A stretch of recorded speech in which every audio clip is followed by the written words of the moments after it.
ભાજપની અંદર એક ભૂકંપ સર્જાયો કે જ્યાં રાજીનામાઓ પડ્યા। ભાજપમાંથી રાજીનામું આપું છું ને રાજીનામું આપનારનું નામ લખ્યું છે બચુભાઈ સિસોદિયા। જે ફોટો સોશિયલ મીડિયાની અંદર વાયરલ થઈ રહ્યા છે એ જવાહર ચાવડાના નિવાસસ્થાનના હોવાની પણ વાત સામે આવી રહી છે અને આ ફોટા વાયરલ થતાની સાથે જ ત્યારબાદ થોડી જ ક્ષણો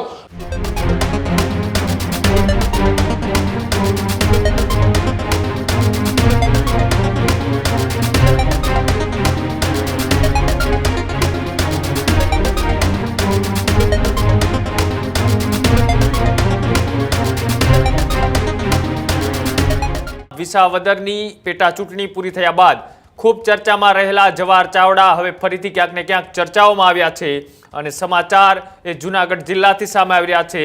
ગુજરાતના રાજકારણના આ સૌથી મોટા સમાચાર અત્યારે સામે આવી રહ્યા છે કે જેમાં જવાહર ચાવડા કે જે ફરીથી ક્યાંક ને ક્યાંક એ સક્રિય જોવા મળી રહ્યા છે। કોઈ પાર્ટી સાથે નહીં પણ ક્યારેક સમાજને સાથે રાખીને તો ક્યારેક એ સ્થાનિક વિસ્તારના લોકોના કામોને લઈ જવાહર સાથેના ફરીથી જે રીતના જવાહર ચાવડા સાથેના ફોટોથી રાજકારણમાં મોટા ઉલટફેરના એંધાણ દેખાઈ રહ્યા છે।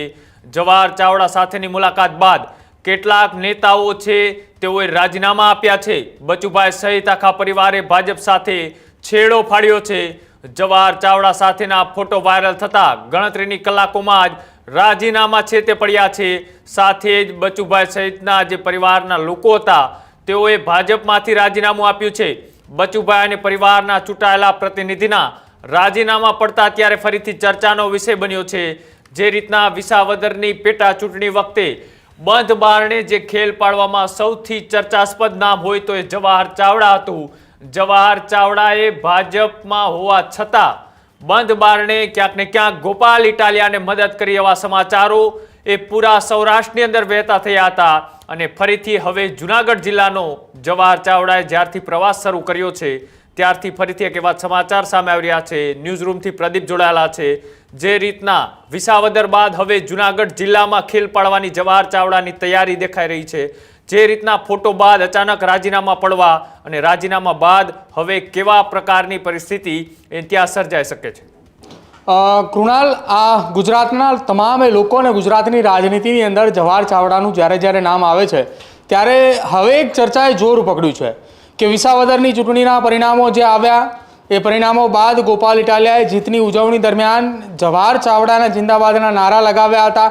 ત્યારથી એક વાત અને ચર્ચાઓ શરૂ થઈ હતી કે શું ભારતીય જનતા પાર્ટીની અંદર જ રહી અને જવાહર ચાવડાએ ભાજપનો ખેલ કરી નાખ્યો? કેમ કે ચૂંટણી જીતતાની સાથે જ સૌ કોઈ અંદર ખાને એ બંધ બારણે કેટલી મદદો કરી, શું કર્યું એ ત્યારથી ચર્ચાનો વિષય બન્યો છે। જો કે હજુ સુધી કોઈ વાત ખુલીને સામે નથી આવી।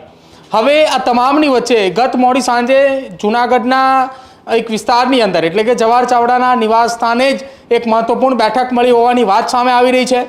જે ફોટો સોશિયલ મીડિયાની અંદર વાયરલ થઈ રહ્યા છે એ જવાહર ચાવડાના નિવાસસ્થાનના હોવાની પણ વાત સામે આવી રહી છે અને આ ફોટા વાયરલ થતાની સાથે જ ત્યારબાદ થોડી જ ક્ષણો લગભગ એકાદ કલાકનો સમય વીત્યો અને તત્કાલ ધોરણે ભાજપની અંદર એક ભૂકંપ સર્જાયો કે જ્યાં રાજીનામાઓ પડ્યા। રાજીનામાઓ પડતાની સાથે સોશિયલ મીડિયાના માધ્યમથી પત્ર લખીને રાજીનામું આપ્યું હતું, જેમાં કહ્યું અને જિલ્લા ભાજપ પ્રમુખને એ રાજીનામું સોંપવામાં આવ્યું હતું। રાજીનામું લખનારે આખી વિગતની અંદર એવું કહ્યું કે ભારતીય જનતા પાર્ટીમાં સતત ખેડૂતો સાથે અન્યાય થઈ રહ્યો છે એના કારણે રાજીનામું આપી રહ્યા છે અને રાજીનામાની અંદર તેમણે ઉલ્લેખ કર્યો છે કે હું અને મારો પરિવાર જનસંઘ વખતથી ભાજપ સાથે જોડાયેલા છીએ, પાર્ટીની વિચારધારા સાથે જોડાયેલા છીએ, નગર પંચાયતના સદસ્ય, જિલ્લા કારોબારીના ભાજપના સભ્ય 2 ટર્મ અને ત્યારબાદ લખ્યું છે 3જા નંબરે મારા ધર્મપત્ની પૂર્વ તાલુકા પંચાયતના સદસ્ય અને મારો પુત્ર હાલ માળિયાહાટીના તાલુકા પંચાયતના ભાજપના ઉપપ્રમુખ છે। છેલ્લા ઘણા સમયથી સરકાર દ્વારા ખેડૂતોને યોગ્ય ન્યાય ન મળતો હોય તેના કારણે અન્યાય જે થઈ રહ્યો છે એ બાબતેથી પરિવારના અને સાથે જ ખેડૂતોના હિતમાં રહીને ભાજપમાંથી રાજીનામું આપું છું ને રાજીનામું આપનારનું નામ લખ્યું છે બચુભાઈ સિસોદિયા। જે એ તેમનું ત્યાં હુલામણે નામથી તેઓ ઓળખાય છે, તેમનું નામ છે આલિંગભાઈ સિસોદિયા કે જેઓએ રાજીનામું આપ્યું છે। જવાહર ચાવડાના નિવાસસ્થાને એક બેઠક મળી હતી ને બેઠક બાદ આખી આ ઘટના સામે આવી રહી છે। જો કે એક વાત એવી પણ ચર્ચાનો વિષય બન્યો છે કે આ રાજીનામું પડતાની સાથે જ આમ આદમી પાર્ટીના ઓબીસી વિંગના પ્રમુખ પિયુષ પરમાર જે છે તેમના દ્વારા સોશિયલ મીડિયામાં આ ફોટા, રાજીનામા અને સાથે જ આખી આ વાત એ મૂકવામાં આવી હોય એ પ્રકારની વાત સામે આવી છે અને સાથે જ તેમને સોશિયલ મીડિયાના માધ્યમથી તમામ એ જે રાજીનામું આપનાર ભારતીય જનતા પાર્ટીના હોદ્દેદારો ચૂંટાયેલા પ્રતિનિધિઓ છે તેમને આવકાર્યા પણ છે. એટલે એક વાત એ નક્કી છે કે જેમને રાજીનામા આપ્યા છે તેઓ આમ આદમી પાર્ટીમાં જઈ રહ્યા છે. જવાહર ચાવડાને મુલાકાત બાદ આ ઘટના બની હોવાની પણ વાત સામે આવી રહી છે. એટલે કે ફરી એક વખત ખેલ એ જવાહર ચાવડાએ કર્યો એ પ્રકારના સમાચાર મળી રહ્યા છે. જો કે આપે જેમ કહ્યું કે જૂનાગઢની અંદર છેલ્લા કેટલાક સમયથી તેઓ રોજગાર અભિયાનને લઈને પ્રવાસ કરી રહ્યા છે.